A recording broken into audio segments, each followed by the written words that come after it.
It could be very easy to misunderstand St. Paul's words today in the second reading. If you don't consider the context, it would seem like he is telling people, forget your marriages, forget your earthly concerns, and just live as you like.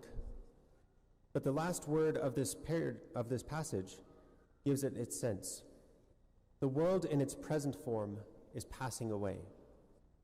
This world that we know is finite and temporal, and eventually it's all going to burn. None of it will remain. And St. Paul is putting this before the eyes of the Corinthians, who were so intent on the things of this world that they could easily forget the good things that God has done for them and to put God first in them. This is why he gives these different examples. He's not saying abandon your wives, but remember that this marriage will only last in this life. These feelings that you have of weeping and rejoicing eventually will pass. And even the things that you have are going to pass away. So do not cling to them as if they are going to be there forever. Hold on to them lightly, that they can pass through your fingers, and you can fully cling on to God. He is preaching here what we would call today the virtue of detachment, allowing ourselves to be separated from things of this world so that we can attach to God, that the things of this world do not become idols, that we worship with our time, our money, and so many other things in our heart. He is telling them, this world is going to pass, but God will not. St. Peter elsewhere tells the people, the word of the Lord endures forever. That is what we must hold on to. The things of heaven which are eternal and endure, not the things of this earth. Because otherwise, if we hold on to the things of this earth, we, like it, will pass away, and there will be nothing for us in the next life except suffering. The other readings help to give examples of what is happening in St. Paul's letter. In the first reading, the prophet Jonah, he had trouble with this as well. He wanted to hold on to his way of understanding, his way of doing things. So God had to remind him who's in charge. He was cast into the ocean, swallowed up by the whale. He died. That didn't get in God's way, however. He brought him back and said, now go to the Ninevites. Do what I am telling you. It is for their good.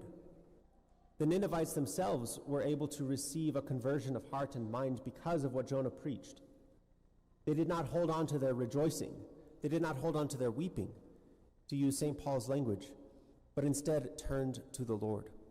They didn't remain in their sin. Even after this, Jonah goes on to be a bit miffed with the way God is working.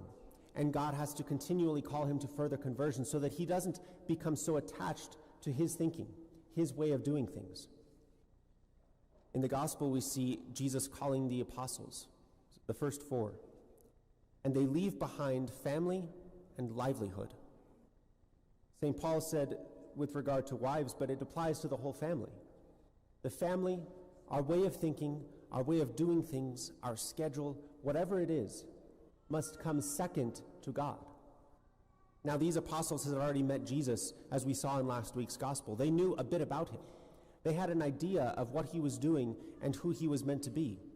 And so they had an insight to follow him. But they were willing to follow him. They, in fact, left family and livelihood behind.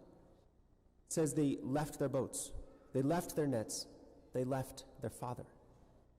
Now, this doesn't mean that they didn't love their family or their father, that they didn't recognize the importance of the work that they had to do, but that they subjugated it to Christ. Christ took first place in their heart. They realized the things of this world are passing, but Jesus is to remain. This has to be true for us as Christians. We see day in and day out how this world is passing away. Wars and rumors of wars, governments collapsing, and persecution of the church are everywhere. There were many bishops and priests exiled in Nicaragua. Nigeria, where Father Cornelius is from, has reports every day of priests being killed and churches being burned. We see that in our own country to some degree. It's all passing away. And yet in this, St. Paul teaches us today, hold on to the Lord, to the truth, to reality, And then no matter what happens around you, you will still be standing on firm foundation. This applies even to our way of thinking, as I said with Jonah and the Ninevites. This can apply to simple things such as 2 + 2 is 4. But in our day, we have to keep in mind the more complicated truths. For example, only men can be men, only women can be women. Or the more exalted truths of heaven, that God is 3 and 1. These things that God has revealed, that the church teaches us, are there for our assurance in the next life. These are the things that do not pass away like this world in its present form.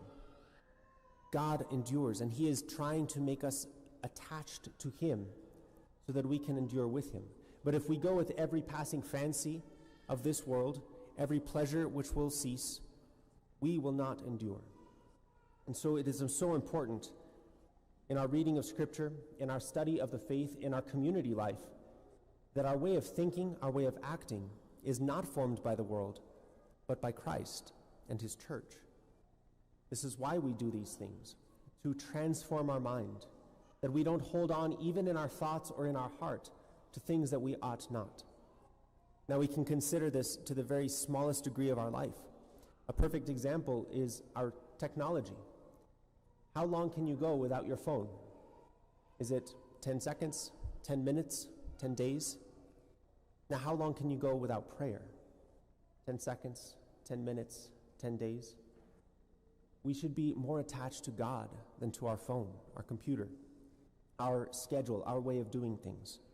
Because in all of this, if we are giving first place to God, even if and when those other things leave or go out of our life, we will still have God.